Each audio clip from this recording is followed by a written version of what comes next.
We've really seen Bark trying to try to flesh out the Falcon a bit more for some of these matchups. Right, absolutely.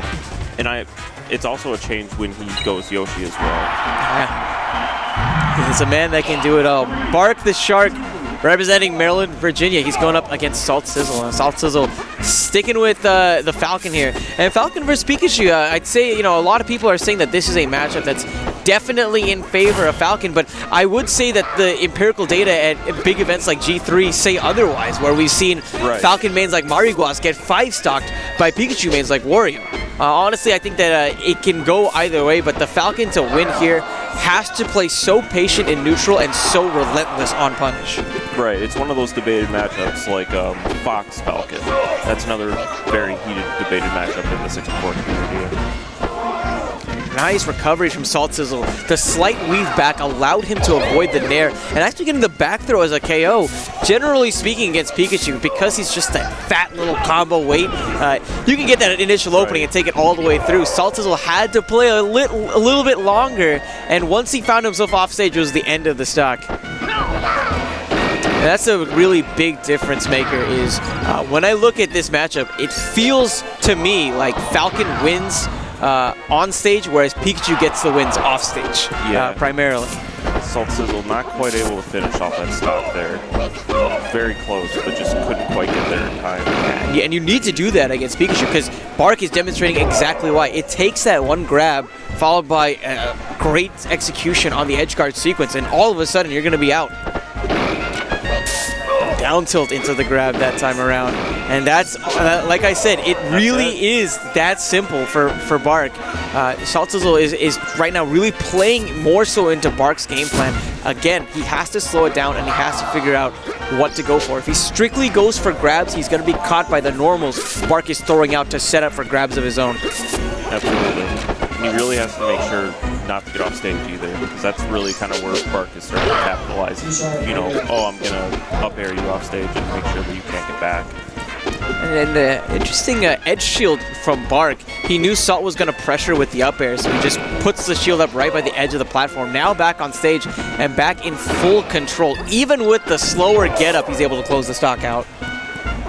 SaltSizzle on his final stock. Things just look so pressing. Again, he's just going for grabs. I'm surprised we haven't seen him go for more bears, because that's such a great walling tool in this matchup. We haven't seen a lot of dares out of him either. Dares can be tough just because, even though the hitbox from behind is strong, it's a very, it doesn't get the side coverage the way that like a bear would get, right? Right. You do get some nice rewards off of it, but that's definitely my first big talking to is when I look at SaltSizzle's punish game overall, it wasn't as crisp as we're used to seeing a lot of top Falcons. Absolutely. It felt like he had to work extra hard in neutral. Yeah. And I mean, that's not how this matchup needs to go. If we play that game, then Pikachu, I believe, will win out on top because it's just about, again, it's about what Falcon can do off of that single grab. Yeah. A lot of the times. And I think also, as we just saw right there, it's really kind of hard for Falcon to get like a good forward throw combo game off of 0% on Pikachu. I think Pikachu has to have a little bit of percent on him as well in order to make sure that he's able to continue that combo. Bark understanding the spacing around the bear. He's doing some dashes back to avoid the option. And very nice on the quick attack, making the most of the invulnerability frames. They're finally getting snagged by the back air from SaltSizzle. That back throw will do it. Even stock game. Again, SaltSizzle, he has to find ways around. Bark covering that roll so perfectly with that down air. And it's such a fast move that I think he would have had time even if it was a normal get up off afterwards to throw out a gem. Yep. 2 nairs will finish that stock. Are there any habits or tendencies that you think Bark's been picking up on from SaltSizzle? I think he's really kind of starting to pick up on the fact that he's going to try to go for grabs. And when he tries to go for those grabs, he's going to obviously try to, back up, make sure he doesn't get grabbed, and then go in for either a grab of his own or a follow-up of some sort. Definitely. And that right there, I think, is indicative of what a Falcon should be doing so consistently in this matchup, right? Those consistent punishes is what wins you the game. If you play the game of attrition, then that's when Pikachu is going to come out on top. Right. Stop. Pikachu should be able to make this back. Oh, Bark tried to fade back a little too far there. I understand because he didn't want to get hit by the downhill, but a little too far there. Yeah, definitely. It would have been so great if he could have made it back, but certainly a gamble that did not pay off in his favor. Right. And both players right now, as we can see, just kind of playing very patiently with each other. Yeah, I think, and what we're seeing from Bark is how he's just able to wait around the back air in particular. He's doing a great job of spacing around that. SaltSizzle needs to start maybe changing up the timings on when he's throwing off the back airs, because it seems at times he's starting them too high, and Pikachu avoids the hitbox almost entirely. Yeah. That's a good punish on the mistech from Bark. Not strong enough though. Bark is just really coming out on top of every aspect of this match. Nope, not quite. Yeah, well, I was definitely expecting an up air. Yeah. I'm surprised. Or an air. I was thinking also. SaltSizzle, he might be able to do this. Unorthodox users of the F tilt, and he tried to get the grab afterwards, but Pikachu didn't have enough stun because of that low percent.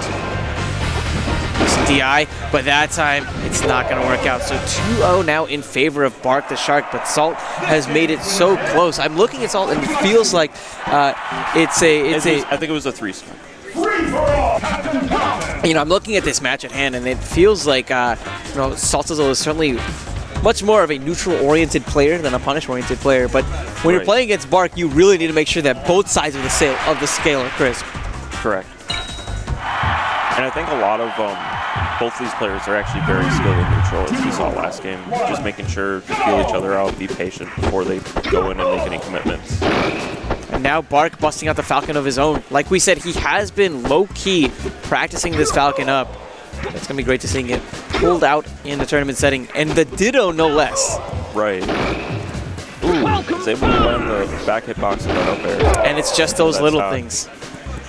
This is one of those matchups where if you're really good at understanding your opponent's habits and tendencies, you're going to really come out. And that's why we've seen the initial stock from Bark, is because he spent the last 2 games knowing exactly what to expect from this Falcon. The download from SaltSizzle, on the other hand, is corrupted as Bark has changed characters. Yeah, so now there's definitely going to be some adaptation going on here.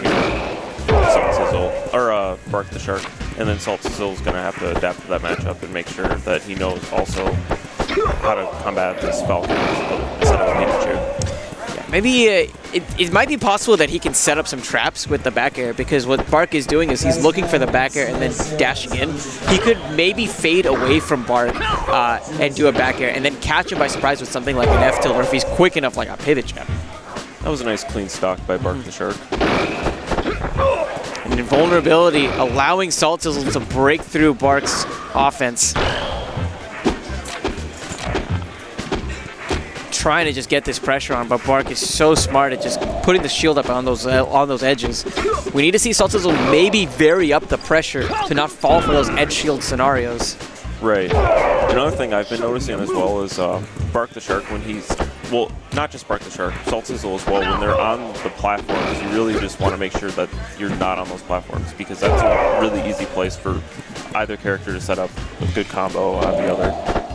You know, in the top 8s, when we see these Falcon Dittos, we're so used to seeing these long, exuberant delays or displays of punishment, right? So far, we've seen this being taken pretty simple and clean, especially on Bark's end. But, you know, you don't need to be stylish to get the W, as Bark is definitely illustrating. His style isn't going to be in punish, rather, it's going to be in neutral and how he reads SaltSizzle. And there's SaltSizzle actually with a good read of his own. He knows, again, that Bark is waiting for the whiffed aerial to come in and gets the grab before Bark does. But Bark closing out the stock. That's going to be a 3-0 in his favor. And it felt, honestly, like SaltSizzle was playing uphill.